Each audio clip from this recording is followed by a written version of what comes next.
Okay. So today, we're doing something a little different.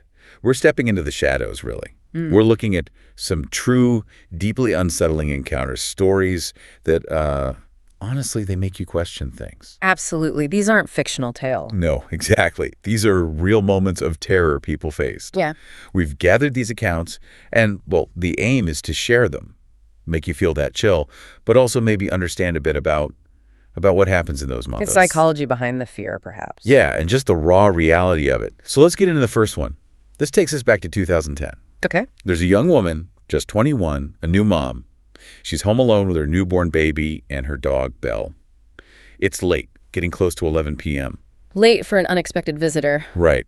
And she hears a knock. Now, she's expecting her boyfriend, so she opens the door. You know, that reflex. Is that social politeness thing? Exactly. But it's not him. It's this older guy, maybe in his 50s. He says he's her neighbor. But she knows that's not right.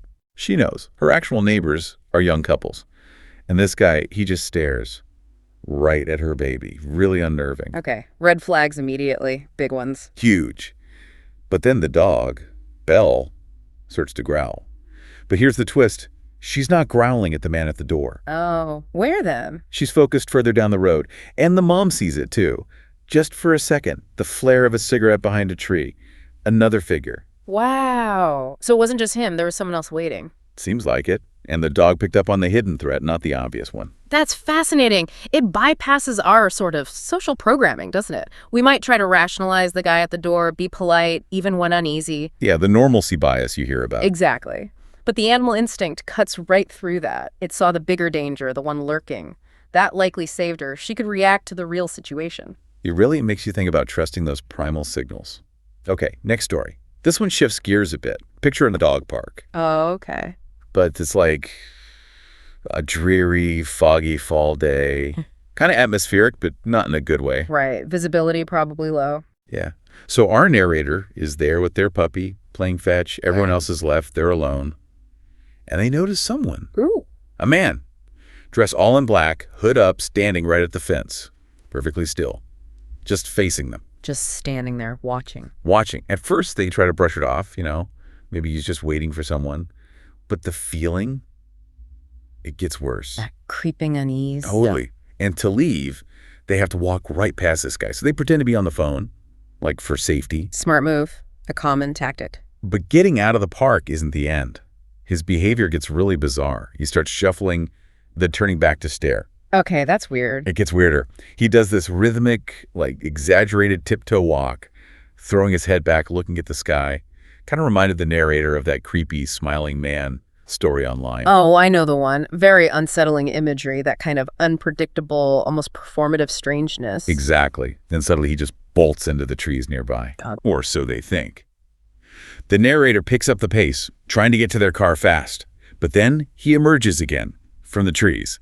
And he's power walking straight towards them. Oh, no. Directly at them. Directly. So it's a full-on sprint to the car, jump in, lock the doors, peel out of there. Heart must have been pounding. You bet. And the last thing they see, the man standing stock still again at the end of the path, just staring as they drive away. Wow. Yeah. That encounter, it really speaks to how profoundly disturbing abnormal behavior can be, doesn't it?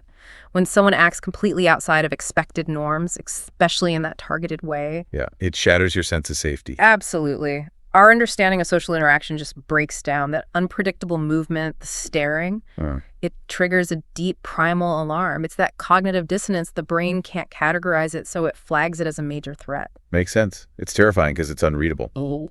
Okay, one last story. This one takes place in Germany. Right. A remote area. We have a 17-year-old girl described as petite.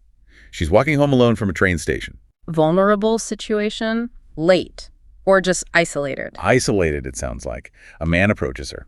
Starts off seemingly normal, maybe asking for directions or something. Okay, happens all the time. But the questions turn fast. He starts asking incredibly personal, disturbing things.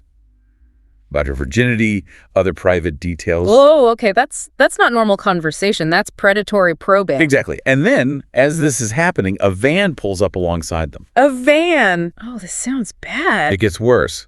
The man starts talking rapidly in German to the driver. Now, the girl, she only understands a little German, but she catches key phrases.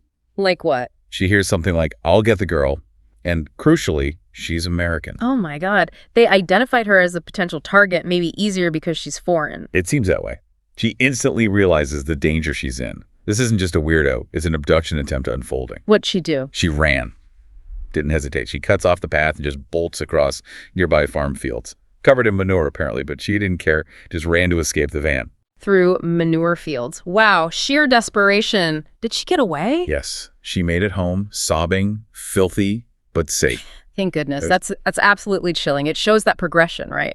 From seemingly okay interaction to boundary testing questions, then the arrival of the vehicle. Classic predatory setup. It really is. And her quick thinking, that immediate flight response, even through difficult terrain, that was crucial.